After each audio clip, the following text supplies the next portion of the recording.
It's a community that has been neglected for years. Tunahisi tunatengwa, hatuhudumiwi 100% kama wenzetu. Hiyo ni kweli kabisa. Hiyo hatufichi, hatuhisi tuna nini 100%, yani tuna equal right na wale wengine.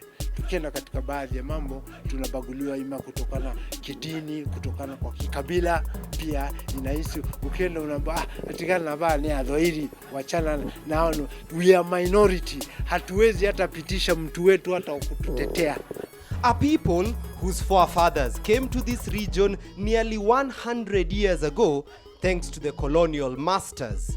Because they were not residents of Kenya, the colonial government had to look for a place to settle them. But they were first settled near our town, where there's a Jamia mosque on the Meru stage. That's where the first Mjini was. This week on Area Code, we visit the people of Mjini Estate in Meru County, a neighborhood relocated 3 times over the last 5 decades. Tulianzia katika town. Tunaona pale town msikitini. Hapo ndio tulianzia. Kuanzia hapo tukahamishwa na municipality. Tukaletwe hapo mjini. Kuletwa hapo mjini ndio hapo naye tukakaia. Kukaia naye pia ndio tukaja kuhamishwa Kibira Ndovu hapa. Na watu wa hospitali. But over the years, the people of Mjini have remained resilient and united. And the next crop of residents are determined to continue that trend. Hii ni pahali iko karibu ya town, na town bado inakuwa, at least kuwe na sura nzuri na nini. Lakini tunafurahia kwa sababu ukiangalia tuna lami imepita ngambo ile pale, bado ni mjini. Hapa hivi kuna plani ya serikali pia kuweka lami. Pia tunaona hospitali imekuwa affiliate center ingine ya nini ya kama ya Kenyatta, ambao kwamba itatukuza sisi kiuchumi hapa hivi kama wakazi. Wale wamejenga manyumba makubwa, wengine ni wageni. Na katika maisha yetu vile tulivyokaa, vile tuliendelea kuishi, tulijumuika na wengine kutoka sehemu zingine za nchi. Wakakuja, wakaoa huku, wengine wakaolewa kutoka huku. Kwa hivyo sasa saa hii tuko mixed. Tonight on Area Code, we take a trip down memory lane as we explore the journey of the Nubian community who ended up settling in Meru town.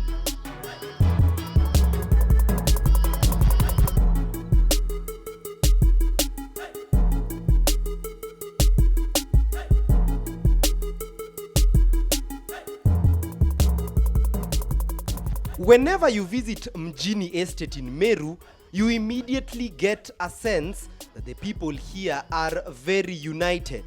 Not only do they share a common ancestry, they share a common heritage. A majority of the residents of Mjini Estate are Nubian Muslims. They trace their roots to the late 1880s when Sudanese soldiers would be incorporated into the British Army. By the time the British East Africa was coming into formation at the turn of a new century, Sudanese soldiers were heavily used in the conquest of East Africa. In Kenya, the soldiers would serve under the King's African Rifles, occasionally engaging in combat, but mostly being used as carriers of food items, guns, and tents during both World War I and World War II. By the end of the First World War, more than 500,000 Africans had served with the British Army amid the East Africa campaign. Most of the Africans required on the British side were porters, who made up the Military Labor Bureau, later named the Carrier Corps, of whom almost more than 95,000 lost their lives, around 25% of the aggregate labor contingent utilized. By the time the Second World War was coming to an end, many Sudanese soldiers, mostly Nubians, had made their way to Kenya. The British colonial government would set aside nearly 4,000 acres of land across the country to resettle members of the Carrier Corps. In Meru, many Nubians would settle near where the current main mosque now is. Because they were not residents of Kenya, the colonial government had to look for a place to settle them. But they were first settled near our town, where there's a Jamia mosque and the Meru stage. That's where the first Mjini was. But before even independence, the growth of Meru started becoming big, and the colonial government thought it wise to shift these people to where Mjini is today, or the Nubian village. Asha Kajuju's great-grandparents were among those first settled in Mjini Estate near the main mosque. Ilikuwa koni mitaa ambao ile mitaa ya maploti zetu, ile tuliwapatiwa ni mababa zetu, ndio ilikuwa hivyo. Na ilikuwa koni sisi wenyeji tu wa kukaa katika hiyo mitaa wakati hiyo. But when Meru town began growing, the community could no longer be hosted in town. The colonial government decided to relocate them to an area less than 1 kilometer away from town. This is where the Nubians in Meru would be resettled. Because the land was not officially theirs and no title deeds were being offered, they could not make permanent houses. Instead, many settled to building mud huts or tin shacks as accommodation. Kwa manake wakati ya kukomboa ilikuwa tukikombolesha nyumba, ilikuwa tukikombolesha kama hivi 30. Shilingi 30 nyumba kukombolesha. Kwanza ilikuwa 25 katika kukombolesha nyumba, ikafika 30. Kwa muda hii sasa ndio naona nyumba inakuwa na maana. Inakuwa iko na pesa. Wakati hiyo tukafika paka ikafika 100. Kufika 100 ndio hivyo tukaendelea. In the beginning, not only Nubian who settled there, we had, for instance, the Arab community which had settled there like business people. We had the Nubians, and of course we had the residents and a few Asians, who were also settled there. The estate would, however, be referred to as the Nubian village, a conglomeration of Nubians from South Sudan who had settled in Meru town. Maisha yalikuwa panda shuka, yalikuwa magumu. Maisha hapa ni magumu maanake tulikuwa katika town, tulikuwa hatuna mashamba. Zamani kabla mjini haijahamishwa, ile maeneo ya mjini ndio Wanubi walikuwa wakilima. Wanubi hiyo ndio ilikuwa mashamba yao. Lakini sasa mzungu alipowapa, kwa sababu hakuwakabidhi barua, alipotaka kuallocate watu wengine, alichukua tu ardhi bila compensation wakaallocate.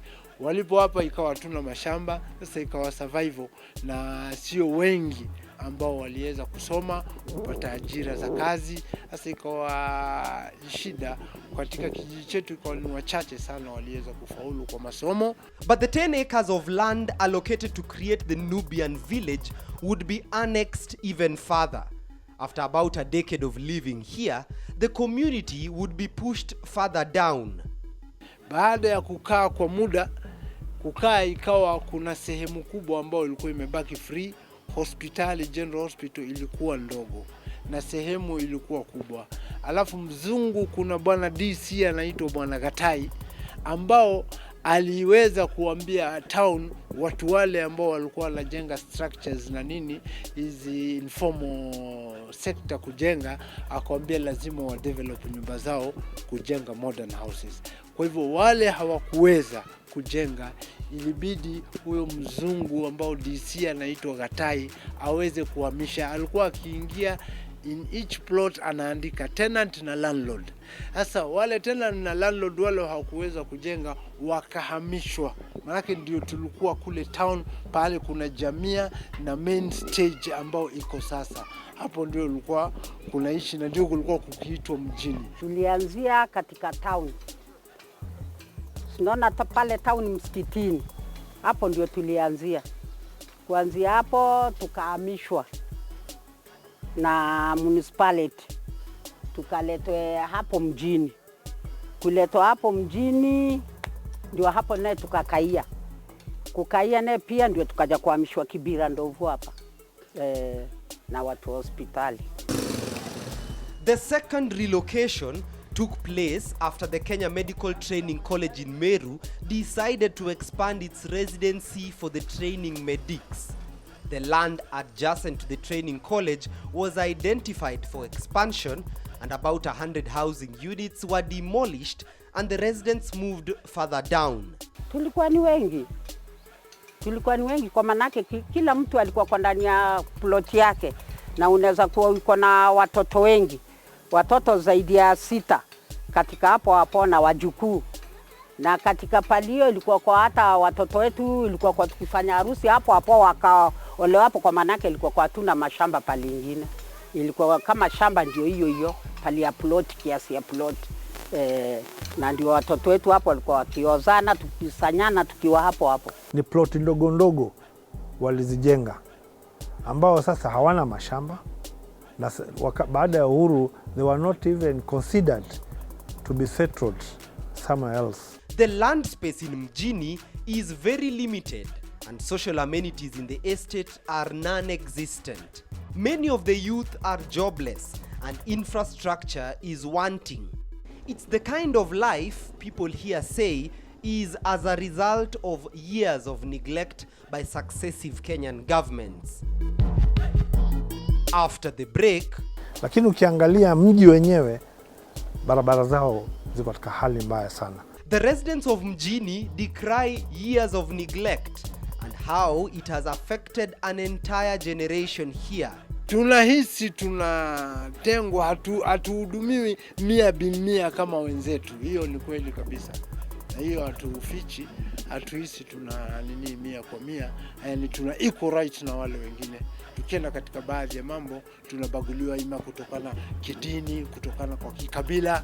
We'll also be focusing on the changing tides in Mjini, an area initially meant for Nubians that is now becoming cosmopolitan. Wale wamejenga manyumba makubwa, wengine ni wageni. Na katika maisha yetu vile tulivyokaa, vile tuliendelea kuishi, tulijumuika na wengine kutoka sehemu zingine za nchi. Wakakuja, wakaoa huku, wengine wakaolewa kutoka huku. Kwa hivyo sasa saa hii tuko mixed.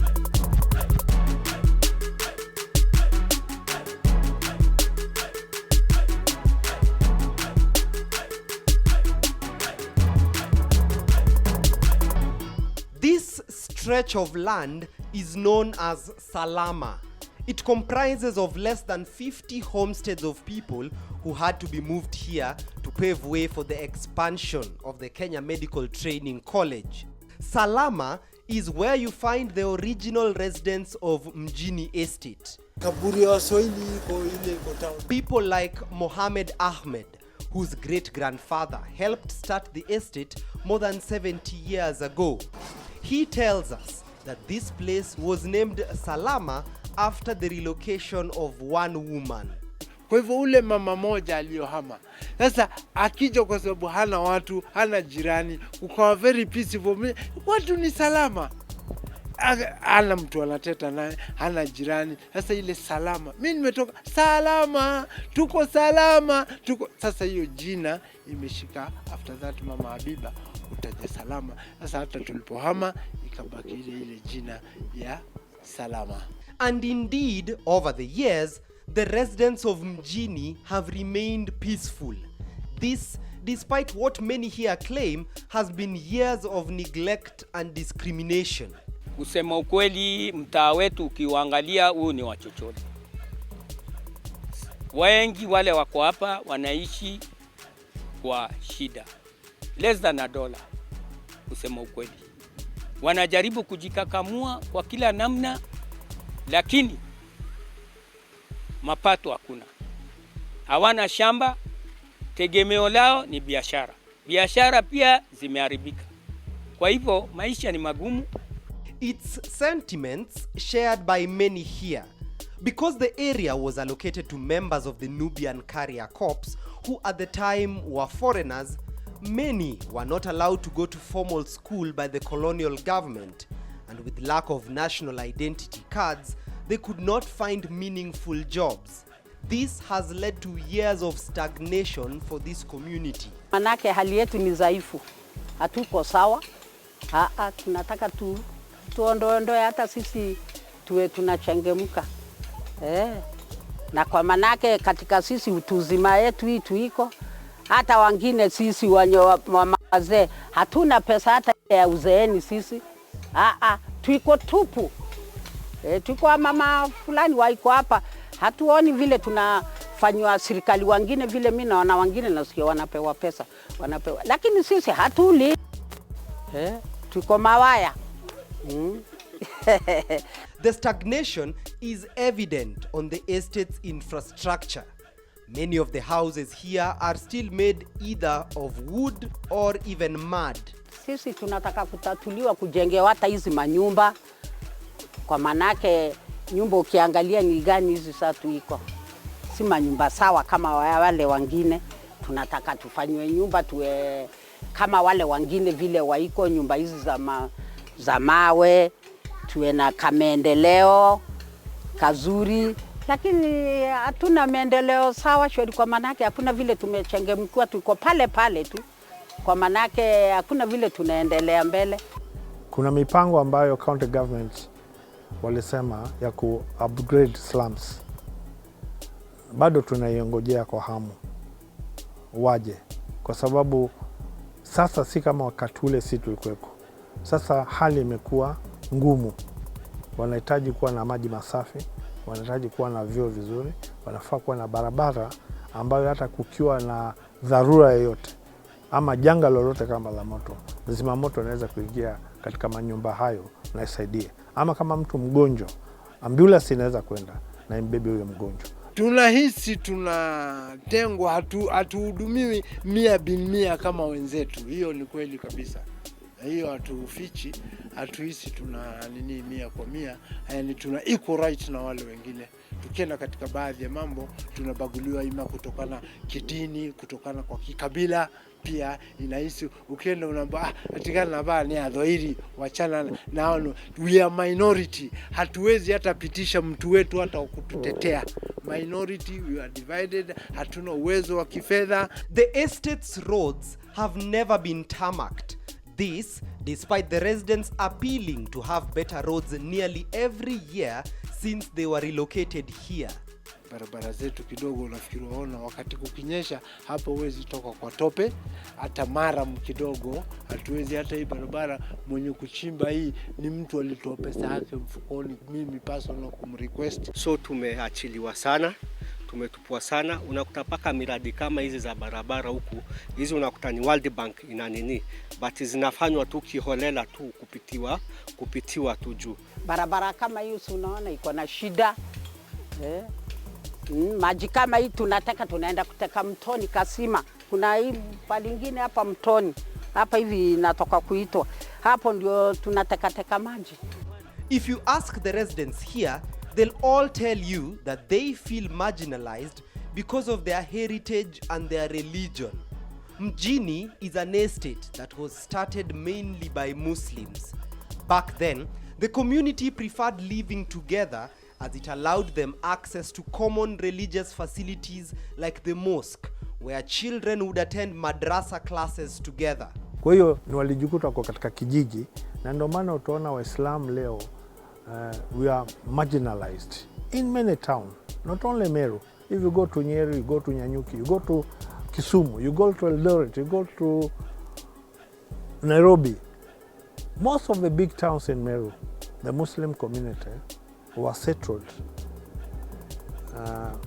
by colonial government, and they have been there until today. So the challenge is that wenzetu walikuwa haraka, wana mashamba, walienda shule, kwa hiyo walianza kukua na wale nao wakakaa vile wako. Kulingana na wakati ule na wakati huu, maisha ni tofauti. Wakati huu unaona uchumi umeharibika, na ukiangalia manyumba yale yaliyoko saa hii ambao yako ni yale ya zamani. Improvement ile kidogo tu imefanywa ni kuwa wametoa udongo wakaweka mbao.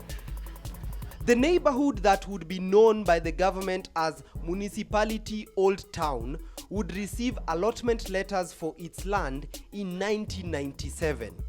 In 2013, the first 25 residents would get their title deeds. In 2018, a further 75 housing units in Mjini Estate got their title deeds. But a large part of the population is still yet to gain legal status over land that they have been living in for over 70 years. We are not second-class Kenyans. We are supposed to be assisted. CDF should surely play a part. Do you feel like second class? We feel, because how can I tell you if I don't have a title deed of Mjini and others have their titles? It's not a new settlement. It's a settlement which is started before in 1930s. Na leo hawana title deed. Kule wakenda hawana. Barabara zao wako town na haziko vizuri. Utafeel vipi hata kama ni wewe? Serikali kidogo imetutupa. Sisi kama Waislamu mambo yetu haiangazwi sana. Unakuta tuko na serikali hapa hivi, tuko na kama tuseme mfano kama county government yetu imechagua na kuta iko na boards zile ziko kwa serikali, committees zile ziko pale. Lakini ukiangalia kwa zile committees unakuta kuna patambo kwamba ni ya clergy. But ukikuta upande wa Uislamu, na Waislamu katika kwetu Meru tumekuwa wengi sana. We over 10,000. Na hiyo ni namba. Sisi ni kama minority. Na minority kuna right ambayo kwamba tuko nayo, tunafaa kuwa tumeniniwa. Mjini Estate in Meru is where modest living is characterized every corner you turn. And despite a few high-rise buildings coming up in the estate over the years, the residents here still remain a tight-knit Nubian community who say they will continue to agitate for equality, if not for them, then at least for the future generation of residents. Nasikia serikali inafanya mambo ya upgrading ya kujenga manyumba. Sisi kabisa kama ikiwezekana tuweka katika mradi huo. Tuna maploti hapa, lakini ukiangalia majumba yetu ni yale ya kale. Mtaa wetu naupenda sana na I'm very proud to be mtu mmoja wa kuishi hapa salama. Kitu ya kwanza tunafahamikiana. Mimi najua huyu ni Jamal, kwake ni hapa. Kitu ile ambao tunajua ni safety ya hapa. Ukija tu unless mkora wa nje akija tu hawezi kudumu hapa bila hatujamtoa katikati ya watu. It is a very good environment, especially if you are a Muslim, kwa sababu kitu wa kwanza kama mimi sasa tuseme nyumbani ni Kerua kule Keveletia. Lakini sasa sisi tuna opt kukaa hapa hivi kwa sababu ya mazingara ya dini. As a Muslim na prefer watoto wangu wapate religious education, of which nikiwa nje ya hapa hivi itakuwa ngumu sana kupata, na hata nikiipata itakuwa haitapatia watoto malezi ile nataka ya kidini. Most of settlement of Muslims, which most of them unfortunately are slums, are called Mjini. And you know, Mjini is a town in Kiswahili. So because they were in town, and most of the residents here, the Merus, were in rural areas, reserve. So when they come to town, they say tunaenda Mjini. Na wageni wale wanakuja wanasema tunaenda Mjini. So Mjini slowly ikapata jina hilo umaarufu la jina la Mjini.